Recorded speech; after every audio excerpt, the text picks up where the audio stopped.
On February 6, 2006, I deployed to Afghanistan with the 10th Mountain Division as the Deputy Personnel Officer for a 20,000 person strong international task force. When I deployed, I had 2 duffel bags, I had a small rucksack, I carried my pistol, my helmet, my ID tags, and photos of my families. And I also carried a secret. Soldiers are very careful with their equipment. I had padlocks on my duffel bags. I kept my rucksack close by. I had my pistol tied on a lanyard to my belt. But most of all, I protected my secret.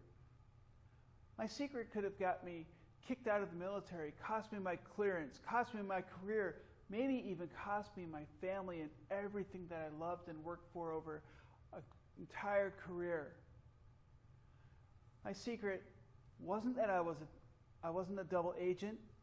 I wasn't selling secrets to the enemy. I wasn't stealing. I didn't have a gambling problem. I wasn't drinking. I wasn't having an affair. What was my secret? I was disguised as a man. It was a really good disguise too, because I've been wearing it since I was about 4 years old, when I realized that being a boy just wasn't right for me. But back then it was the 1960s, and people settled disputes with fists on the playgrounds, and I saw what happened to sissies and queer. So I put on the disguise. And I was really good at it too. But it got harder, and it was really hard to wear the disguise. So I looked for chances and opportunities where I could take it off for a little while and just be me, just even for a little bit. But I was very careful not to let anybody know about my secret. I was cunning as a thief and sneaky as a spy. I watched every gesture, every word I said, how I acted, how I moved, to make sure that nobody would figure out my secret. And it took its toll. It gave me a heavy burden of shame and guilt, because who hides what they're doing? Only somebody that's doing something wrong. Transgender people disproportionately serve in the military, and I did too.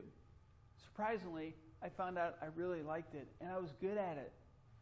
I also met the woman that would become my future wife, and I fell deeply, deeply in love. In 1992, I went to officer candidate school, and I was commissioned as an infantry officer. And I got married. Later on, we had 2 children who are beautiful, wonderful, fantastic people. I progressed in my career. I earned awards and accolades, and I got prestigious assignments and went to prestigious schools. In my personal life, I was active in the community. I volunteered with my church. I volunteered for scouting. And I became a private pilot. Everything was going great. So surely, I could learn to love this life and be the man that everybody thought I was. Which takes me to that night in Afghanistan. It really doesn't matter which night it was, because there were so many just like it.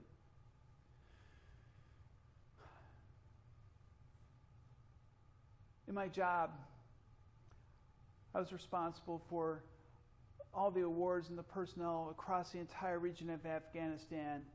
Many different programs, a $40 million recreation budget, postal, casualty reporting, accountability, planning. I worked 14 to 16-hour days, which is both a blessing and a curse. I was consumed with loneliness, and I tried to maintain a stoic face during the fallen comrade ceremonies as we saluted the flag-draped shipping containers in the back of the Humvees going down Disney Drive to the airfield. And at night, I would return back to my room, and my secret had free reign.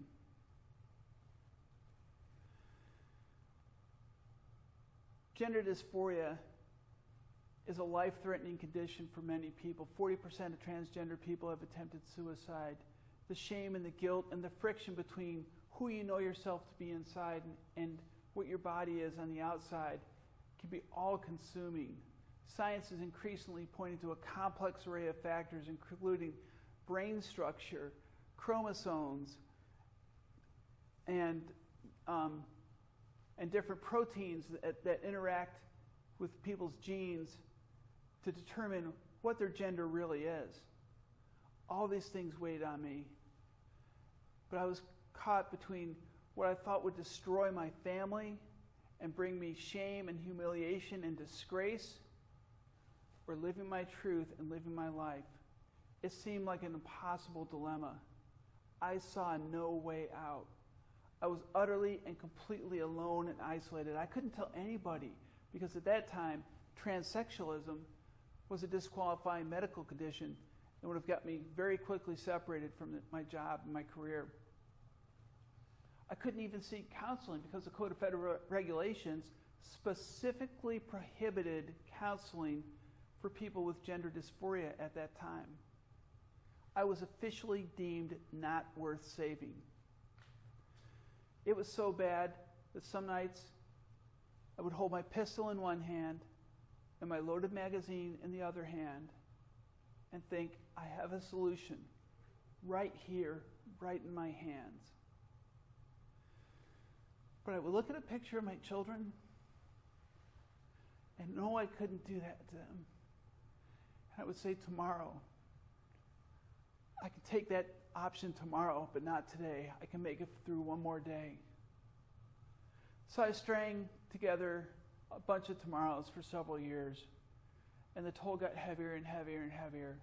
By the time I retired from the Army, I was having anxiety attacks. I was diagnosed with depression. I was taking medication for an ulcer. I had insomnia. My blood pressure was up, and people were frankly very, very worried about me. Finally, I knew I had to act. My friend Connie describes gender transition as if one has their entire life story laid out on a Scrabble board. And you take that Scrabble board and you flip it up in the air, and you have no idea where the tiles will land or what your story will look like from there on out.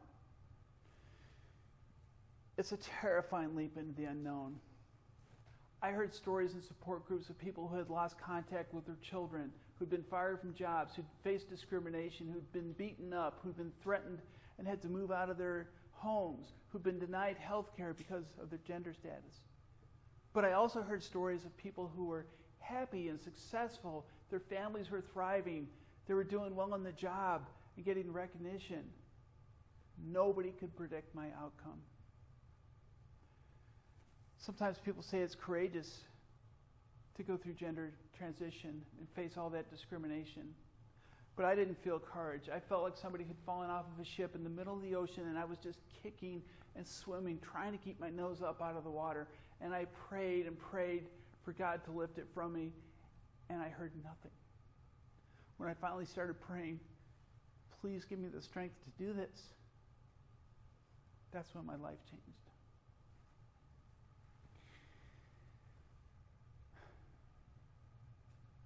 My son's been one of my biggest supporters.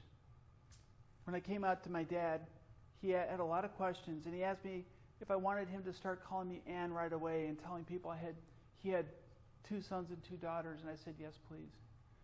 He reached over to his paper Rolodex, pulled out the card with my name on it, scratched out my old name, and wrote in Ann, put it back in, and it's been that way ever since.